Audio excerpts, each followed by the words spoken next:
इफिसियों की पत्री उसका 2 अध्याय वचन 8 से 9। क्योंकि विश्वास के द्वारा अनुग्रह से तुम्हारा उद्धार हुआ है, और ये तुम्हारी ओर से नहीं वरन परमेश्वर का दान है, ये कार्यों के कारण नहीं जिससे कि कोई घमंड करे। आइए हम दुआ करें। खुदा ना आपका शुक्र करते हैं कि फिर एक बार आपने हमें याद दिलाया कि आपके अनुग्रह की वजह से हम आज जिंदा हैं और हम आपके जलाल के लिए बुलाए गए। उन्हें दीजिए बाप हमारा यहाँ आना, बैठना, बोलना, सुनना, समझना, वचन की गहराई में जाना सब आपके पवित्र आत्मा यानी कि पाक रूह की अगुवाई में हो। हमारी आत्मा को धोने वाला हो, हमारे मन विचार को धोने वाला हो, हमें से हर एक को आपके पास लाने वाला हो, और खुदावन हमें से हर एक को फल लाने के लिए भूख प्यास से भरने वाला हो सके। इसलिए आत्मा के कान, आत्मा की बुद्धि भूख प्यास से हर एक को भरिए, और खुदावन जो सुन रहे हैं सुनेंगे सबों को आशीष कीजिए, अपने जलाल के लिए इस्तेमाल कीजिए। हम घटे खुदा नीशु बड़े, इसलिए पिता फिर एक बार मांगते मेरे होठों को अग्नि से छूकर आप मुझ में होकर काम करें। मैं घटूं, हम घटे, खुदा नीशु बड़े ऐसा होने दीजिए। मांगते खुदा नीशु मसीह के नाम में, आमीन। Hallelujah, praise God. खुदा का शुक्र करेंगे कि आज फिर एक बार हमें जिंदगी मिली और हमें मौका मिला कि उसके घर में आकर उसकी इबादत करें, उसका शुक्रिया अदा करें, और रूहानी रूप से जहाँ पर कमी है, हम जैसे जिस्मानी कोई कमजोरी होती है तो हम उसे जल्दी दूर करने की क्या करते हैं, कोशिश करते हैं। जिस्मानी कोई कमजोरी है, शारीरिक अगर कोई कमजोरी दुर्बलता है तो हम जल्दी उसे दूर करने की कोशिश करते हैं ना केवल शारीरिक जिस्मानी, लेकिन कि हमारी बौद्धिक भी, इंटेलेक्चुअल है ना। इंटेलेक्चुअल कई बार मेमोरी पावर कम होता है तो लोग बोलते हैं पादरी साहब दुआ कीजिए, मेमोरी पावर कम और हम भूल रहे हैं। तो हम अपनी बुद्धि के लिए भी मांगते हैं कि हमें याद रहे, और ये अच्छी बात है कि अगर हमें याद रहे, हमारी बुद्धि स्ट्रांग हो, शार्प मेमोरी पावर हो, तो हमें याद रहेगा कि मूसा ने अपने लोगों को आज्ञा दी कि तुम अपने आने वाली पीढ़ियों को परमेश्वर के आश्चर्य कर्मों को, परमेश्वर के अनुग्रह को, परमेश्वर की ताकत, प्रेम को बताना, ताकि तुम्हारी आने वाली पीढ़ियां मुझसे इधर उधर ना भटके, मेरे पास बनी रहे, ताकि वो मेरी कहलाई जाए और मुझ में बनी रहकर फल लाती रहे। हालेलुया, हालेलुया, आमीन। तो जब हम खुदा से मांगते हैं कि खुदावन सारी कमजोरी को आप दूर करें, तो हम ये भी मांगे कि खुदावन हमारी रूहानी कोई कमजोरी अगर है, हम आते इसलिए हैं यहाँ पर, ये खुदा का घर है। डॉक्टर के पास जाते हैं, हमारे शरीर में जो कमजोरी बीमारी है, इन्फेक्शन है, बीपी शुगर है, उसके लिए हम जाते हैं कि डॉक्टर देखे, दवाई दे, है ना। और हम दवाई को रेगुलर बिना भूले, बिना गैप के याद से खाते हैं। भाई दुनिया इधर की उधर जाए, दवाई का गैप नहीं होना चाहिए, है ना। और वैसे ही हम मसीह के हैं, हम मसीह के हैं, बोले हम मसीह के, हालेलुया। तो जब हम मसीह के हैं तो हमें ये बात भी याद रहनी चाहिए कि रूहानी हर पल, हर दिन, हर रविवार, हर समय हम खुदा से मांगे कि खुदा मेरी रूह को देख, परख, और मुझ में कोई कमजोरी है तो उसे निकाल दे, हमेशा के लिए निकाल दे, और अपनी कुव्वत से, अपनी ताकत से, अपनी ईमान से, विश्वास से, वचन से, अपनी आग से, अपनी ताकत से भर दे, और तू मुझे अपनी गवाही बना। आज वैसे तो लेप्रेसी संडे है, लेप्रेसी संडे पर हम लास्ट वीक में संबंध सुन चुके हैं। रेफॉर्मेशन, एक्चुअली रेफॉर्मेशन डे कल हमने मनाया, लेकिन उसके बारे में जानना जरूरी है। जो जानते हैं बहुत अच्छी बात है, लेकिन क्योंकि आज फर्स्ट संडे टाइम कम है और नया टाइम टेबल दे दिया गया कोऑर्डिनेशन कमेटी की तरफ से, तो हमको समय पे ध्यान रखना होगा। ये जो धार्मिक आंदोलन हुआ था, धर्म सुधार आंदोलन, रेफॉर्मेशन, धर्म सुधार आंदोलन, 1517 में मार्टिन लूथर ने किया था। उसकी वजह क्या थी? What was the reason for reformation? उसकी वजह यह थी कि हाथ में बाइबल थी, चर्चेस में बाइबल थी, घरों में बाइबल थी, ट्रांसलेशन जहां रहा वहां बाइबल थी, अलग अलग भाषा में ट्रांसलेशन हो रहा था, हो चुका था, होने वाला था, लेकिन बावजूद उसके भी कुछ मसीही, सम क्रिश्चियंस, कुछ लोग क्या कर रहे थे कि अब भी पुरानी शिक्षाओं को प्रचार कर रहे थे। और कुछ लोग ये कह रहे थे कि पाप क्षमा के लिए पोप के दिए गए सिद्धांतों के जरिए हमें पास में आना है। लेकिन बाइबल क्या कहती है? बाइबल क्या कहती है? अभी हमने वचन को पढ़ा कि विश्वास के द्वारा अनुग्रह ही से हमारा उद्धार हुआ। हालेलुया। विश्वास के द्वारा अनुग्रह ही से। दो चीजें जरूरी है। पहला तो हुआ अनुग्रह। अनुग्रह हुआ इसलिए मानव जाति ने हमने विश्वास किया, इसलिए हमारा जितनी भी जमातें आज आराधना करती, इबादत करती है, उन्होंने ईमान लाया, विश्वास किया। तो पहले अनुग्रह हुआ। हालेलुया। अनुग्रह हम पर हुआ। कैसा? कि खुदा बाप ने हमें उस पाप की दलदल में नहीं देखना चाहा, अपने बेटे को भेजा और खुदा यीशु मसीह ने हमारे लिए हमसे ऐसी मोहब्बत की कि हमारे लिए अपने आप को कुर्बान होने के लिए, बलि का मेमना होने के लिए दे दिया। उसने सब कुछ त्यागा हमारे लिए कि हम बन जाएं, हम जो मिट चुके थे हम बन जाए, हमारी रूहें फिर से तरोताजा करने के लिए, पाक करने के लिए, खुदा के पास लाने के लिए, खुदा से मिलाने के लिए। इस पूरी दुनिया में जितनी मानव जाति है, हालेलुया, जितनी मानव जाति, जितने मानव है, ना केवल हम, लेकिन जो अब तक मसीह को नहीं भी स्वीकारे, सबों के लिए, एक एक इंसान के लिए खुदा ने क्या किया? अपने बेटे को दिया, यीशु मसीह को। और यीशु मसीह ने क्या किया? अपने आप को हर एक के लिए।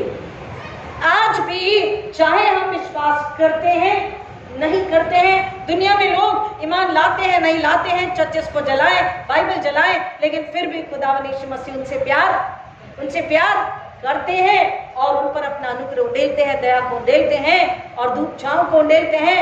उनके सुखों दुखों में उनके साथ होते हैं, उनके लिए इंतजार करते हैं कि वो कब उसकी दया, उसके अनुग्रह को समझे, उसके पास आए, मन फिराए और उनकी आत्मा भी स्वर्ग से मेल खाए, उनकी आत्मा भी नाश होने से बच जाए। रिफॉर्मेशन, धार्मिक धर्म सुधार आंदोलन मार्टिन लूथर ने इसलिए किया कि वो कुछ गलत शिक्षाओं को, गलत सिद्धांतों को बदलना चाहते थे, लोगों के दिल दिमाग से निकालना चाहते थे। कुछ कुरीतियां थी। सबसे पहला था पैसों के बदले पाप मोचन पत्र होता था, उसको बेचा जाता था। वो एक धार्मिक और सामाजिक गलत काम था। पाप मोचन पत्र लोगों में, जैसे कहते हैं ना 50-50, क्रैक जैक बिस्किट आती ना 50-50, लोग कहते हैं क्रैक जैक 50-50। आधा तो बाइबल को ले रहे थे, लेकिन आधा बाहरी बातें, संसारिक बातें, अपने मन की बातें, अपनी इच्छा की बातें, अपने दिमाग की बातें। वो लोगों को ये सिखा रहे थे कि पोप के पास जाना जरूरी है और पाप मोचन पत्र बेचा जा रहा था, जिसके विरोध में विद्रोह किया धर्म सुधार आंदोलन के तहत मार्टिन लूथर ने। और उसने कहा कि पापों की क्षमा किसी भी चीज के खरीदे बेचे जाने से नहीं, लेकिन पापों की क्षमा केवल यीशु मसीह पर पूरा सच्चा दृढ़ विश्वास, ईमान लाए जाने के जरिए पापों की क्षमा हर व्यक्ति को मिल सकती है। और वो जब पश्चाताप करे, विश्वास करे, तो उसके खून से धुलकर, दूसरी बात उसने बताई कि रिडेम्पशन, पूरा छुटकारा और प्रभु यीशु मसीह के खून में धर्मी ठहराया जाना। अधार्मिकता हमारे अंदर से, हमारी रूहों से निकलती है, वो कमजोरी लाचारी निकलती है, वो पाप निकलता है। और दोबारा से वचन कहता है, रोमियो की पत्री 3 अध्याय को 19 से 25 जब पढ़ते हैं तो वह हमें बताता है कि हमारे अंदर का पाप, अधार्मिकता दूर होती है और मसीह के खून में हम धर्मी ठहराए जाते हैं। हालेलुया। तो दुनिया को वो यही बताना चाह रहा था कि बाइबल है, बाइबल में सत्य की शिक्षा है। और यूहन्ना 8 को भी उसने बताया कि जो सत्य को जानेगा, सत्य उसे आजाद यानी कि स्वतंत्र करेगा। जो सत्य को जानेगा, you know the truth and truth will free you, will make you free. आप सत्य को जानो, सत्य को लो और सत्य तुम्हें आजाद करेगा। वो कहता है पापों की क्षमा के लिए जीवित कलाम है, बाइबल है, दुधारू तलवार है, ना कि पोप का या किसी और का लेटर। हालेलुया। उन्होंने विरोध किया इन झूठी शिक्षाओं का, झूठे सिद्धांतों का, और बताया कि जो बड़ी नम्रता से ईमान लाएगा, विश्वास करेगा, उसको अच्छे बुरे कर्मों के जरिए नहीं, जैसे कोई कहते हैं अच्छा कर्म करो तो हमें क्या मिलेगा? मोक्ष मिलेगा। अच्छा कर्म करो तो हमें क्या मिलेगा? मुक्ति मिलेगी, आत्मा की मुक्ति मिलेगी, स्वर्ग मिलेगा। अच्छे काम करो, दान धर्म करो, डोनेशन दो, खिलाओ पिलाओ गरीबों को तो हमें मोक्ष मिलेगा। लेकिन बाइबल ये बताती है कि मोक्ष खिलाना पिलाना गरीबों को ये गलत नहीं है। गलत है? नहीं है। लेकिन बाइबल क्या कहती है? उस खिलाने पिलाने के जरिए नहीं, गरीब को रोटी खिलाने कपड़े पहनाने के जरिए नहीं। जब आप मसीह में विश्वास करके उसके अनुग्रह के जरिए, उसके लहू के जरिए धुले जाकर आपके पापों की क्षमा हो जाती है, जब आप मसीह में एक हो जाते हैं, जब आप स्वर्ग के बच्चे बन जाते हैं, आप पूरे विश्वास के साथ जो प्रेम उसने आपसे किया वो प्रेम आप उस जरूरतमंद के साथ में बांटते हैं। हालेलुया। अपनी आधी रोटी में से रोटी, कपड़े में से कपड़ा, पैसे में से पैसा, दवाई में से दवाई जब बांटते हैं तब वो मसीहत कहलाई जाती है। लेकिन बाइबल ये बता रही है कि उस काम की वजह से, उस कर्म की वजह से उद्धार, मुक्ति, मोक्ष, साल्वेशन, नजात नहीं है। और यही जो गलत शिक्षा बताई जा रही थी, इसका विरोध किया, समाज से इस बुराई को उसने निकाला। आराधना, परमेश्वर ने कहा कि तुम इकट्ठा हो, आत्मा सच्चाई से मेरी आराधना करो। तुम घुटनों पे आओ, अपने कमरे में एकांत में जाकर खुदा से बात करो, चिल्लाकर, बहुत हल्ला मचाकर। गड़बड़ी का परमेश्वर जो नहीं है तो गड़बड़ करके, हल्ला मचा के, चिल्ला के, दूसरों को डिस्टर्ब करके वो आराधना नहीं है। आज कई जगह पर इसी बात की कंप्लेन होती है कि भाई यहाँ जब आराधना हो रही तो पड़ोस पे बहुत ज्यादा तकलीफ हो रही है ना। कई चर्चिस में और कई पड़ोस के, जैसे कोई परिवार में आराधना हो रही, प्रेयर सेल चल रहा है, तो लोगों की कंप्लेन होती है। क्यों? क्योंकि वो डिस्टर्बेंस है आत्मा और सच्चाई से। हम लोग भी घर घर जाके दुआ करते हैं, हम लोग भी आपस में एक दूसरे के साथ जब मिलते इबादत करते हैं, घरों में, चर्चेस में। जैसा बाइबल हमें बताती है, शांति का परमेश्वर शांति के साथ, आनंद का परमेश्वर आत्मा की आनंद के साथ, आत्मा में, दिल में, शरीर में, दिमाग में उसके लिए आदर लेकर, हम भक्ति का स्वभाव आत्मा लेकर, जैसे वो स्त्री जिसने इत्र उंडेल दिया था, वो आदर और भक्ति और प्रेम और विश्वास के साथ दिल को शुद्ध करते हुए, अपने पापों की क्षमा के लिए पश्चाताप करते हुए वो आई थी और उसकी वो आराधना मानी गई, वो कबूल की गई। तो कलाम कहता है कर्मों से नहीं, दान धर्म से नहीं, डोनेशन से नहीं, रोटी कपड़ा बांटने से नहीं, लेकिन विश्वास के जरिए, यीशु मसीह के अनुग्रह के जरिए, हमारी नम्रता के जरिए, हमारी धार्मिकता की राह वचन पर चलने के जरिए, और लास्टली आखिरी में यह बात पर विश्वास करने के जरिए कि वो मेरे पापों के लिए मारा गया और उसने मौत को हराकर वो तीसरे दिन जी उठा और वो दोबारा न्याय करने के लिए आने वाला है। हालेलुया। इस बात पर ईमान जो लाता है वो उद्धार में, उसकी शिक्षा में जिंदा रहता है, मसीह की जिंदगी को जीता है और वो संसार, शरीर, शैतान, नरक को कुचलता है और यीशु मसीह के आने तक धीरज में, विश्वास में बना रहता है। बाइबल हमें बताती है कई लोगों से जब मिलते हैं, अलग अलग तरीके की शिक्षाएं, सिद्धांत, विश्वास, कई लोग बताते हैं कि पादरी साहब फलाना चर्च में तो सेकंड कमिंग की बात ही नहीं होती, दूसरे आगमन की बात करते ही नहीं। मैंने उनसे ये ही कहा, हमें किसी की बुराई नहीं करनी, हमें किसी पर दोष भी नहीं लगाना, और हमें न्याय तो करना ही नहीं, ना दोष, ना न्याय, ना बुराई। तो करे क्या? बाइबल को उठाइए, बाइबल को बार बार पन्ने पढ़िए, बार बार एक ही पन्ना बार बार पढ़िए, एक ही वचन, एक ही पैसेज, एक ही चैप्टर बार बार पढ़िए, और जवाब मिलता है। पुराने नियम से लेकर नए नियम तक, नए नियम में बहुत स्पष्ट तरीके से लिखा गया, पुराने नियम में स्पष्ट तरीके से नहीं है, लेकिन अगर हम ध्यान से पढ़ेंगे तो वहां भी बात बताती है कि न्याय के लिए कोई तो आने वाला है। न्याय के लिए क्या होने वाला है? बलि का मेमना, अति पवित्र बलि का मेमना बलिदान किए जाने वाला परमेश्वर का बेटा, और हमारे छुटकारे के लिए आने वाला है। छुटकारा कैसे मिलता है? न्याय तो जरूरी है ना। भजन 103 क्या कहता है? हे मेरे मन यहोवा को धन्य कहे और उससे किसी उपकार को नहीं बोलना। जो कुछ भी उसके पवित्र नाम को धन्य कहे, हे मेरे मन यहोवा को धन्य कहे, उसके किसी उपकार को न भूल, क्योंकि वही तो तेरे सब अधर्मों को क्षमा करता। और तब आगे लिखा है वही तो तेरे रोगों को चंगा करता है। पहला रोग चंगा करता नहीं है, वही तो तेरे सब अधर्मों को क्षमा करता है। न्याय हर जगह है, परमेश्वर न्यायी है, धर्मी है, लेकिन वो रहमदिल यानी कि दयालु है, हालेलुया, प्रेमी है और वो दया करता है। और इसलिए हमें दुनिया को बताना है कि यीशु वो बलिदान का मेमना बना। अब किसी बलिदान, किसी खून की जरूरत नहीं है। यीशु के खून पर जो ईमान लाएगा, यीशु पर जो विश्वास रखेगा, उसका गुनाह माफ होगा, वो अनंतकालीन जिंदगी पाएगा, उसकी आत्मा नाश होने से बचेगी, उसकी आत्मा स्वर्ग से मिलेगी, स्वर्ग की आशीष पाएगी। जो ईमान रखेगा कि यीशु ने मेरे बदले की मौत ले लिया और उसने मुझे पुनरुत्थान दिया है, उसने हमेशा की जिंदगी मुझे दी है, ये हमें दुनिया को बताना है।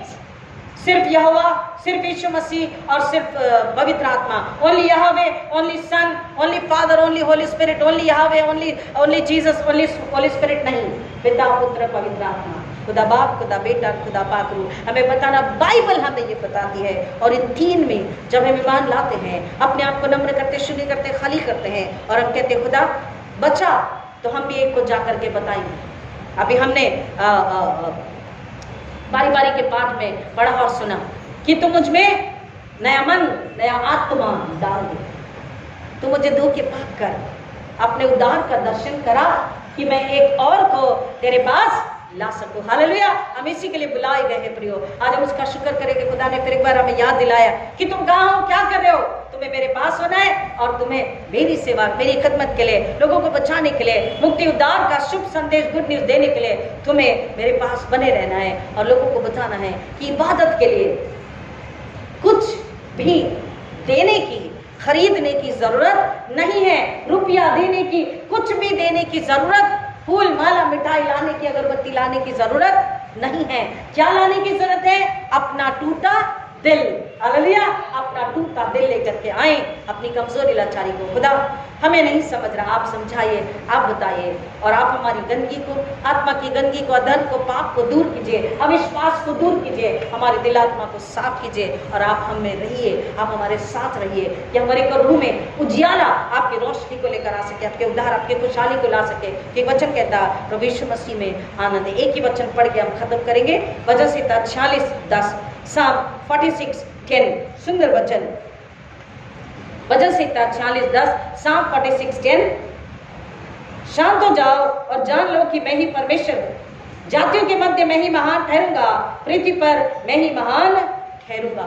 हमें इस बात के लिए ख्याल रखना है, धीरज रखना है। अगर विरोध है, तनाव है, परेशानी है और चर्चेस को अगर जलाया जा रहा है, पादरियों को जलाया जा रहा है, नुकसान है, बेइज्जती है, तो हमें धीरज रखना, हालेलुया, विश्वास रखना है। हमारा युद्ध जीता जा चुका है, यीशु ने युद्ध लड़के जीत लिया और हमारा लड़ने वाला जिंदा है और वो हमारे साथ है, पाक मददगार हमारे साथ है। वो कहता है हर परिस्थिति में शांत रहो, ईमान में जिंदा रहो, धीरज रखो, मोहब्बत रखो, क्षमा रखो और तुम क्या करो, जान लो कि केवल और केवल मैं ही खुदा हूं, मैं ही परमेश्वर हूं, मैं ही संभालने वाला, मैं ही जीवन देने वाला, पापों की क्षमा, अनंतकालीन जीवन देने वाला हूं। जातियों के मध्य कोई कुछ भी कहने दीजिए, खुदा ने हमसे वायदा किया है कि वो ताकत और बल और उद्धार मैं ही हूं, जीवन और रोटी और जल मैं ही हूं। जातियों के मध्य मैं ही महान ठहरूंगा। जवाब ना आए तो चुप रहे, बोले खुदा आप जवाब दीजिए, बाबू आप जवाब दीजिए। हम तो धन्यवाद करेंगे, स्तुति करेंगे और प्रार्थना करते रहेंगे और हम ये कहेंगे कि हमारा परमेश्वर महान है, जातियों के मध्य वही महान है, वही जिंदा है और वही पृथ्वी पर महान ठहरने वाला है। हम न्याय के लिए इंतजार करें, क्योंकि न्याय जब होगा तो कहता है कि जिन्होंने ईमान लाया है उसके साथ होंगे। तो हमें फिक्र नहीं, हमें कंसर्न के साथ दुआ करनी है, हमें डर के नहीं, कंसर्न के साथ हम दुआ करेंगे। खुदा उन लोगों को समझ दे कि वो अपने देने वाले के पास, बहते सोते के पास में आ जाए उस चश्मे के पास आ जाएं, उस चश्मे से बहते उस लहू में अपने आप को धो ले, हालेलुया, और अनंतकालीन जीवन पाले। हम इसके लिए बुलाए गए हैं धन्यवाद के साथ, खुशहाली आनंद के साथ कि कितनी बड़ी सेवा उसने हमें दी, कितना बड़ा नाम पहचान अधिकार हमें दिया है। इसके साथ धन्यवाद के साथ बोले खुदा मेरा घराना, हमारा परिवार, हम तैयार है, आप हमें धो के नया बनाए, हमें इस्तेमाल कीजिए। खुदा कलाम में जाने हमारी मदद करें, हमें मुबारक करें। आइए दुआ करें। खुदा ना आपका शुक्र करते हैं, यीशु का लहू छुटकारा, चंगाई, शांति, आनंद, बरकत, इनाम और धार्मिकता का मुकुट देता है, ओढ़ना देता है, वो चादर को पहनाता हमारी रूह को।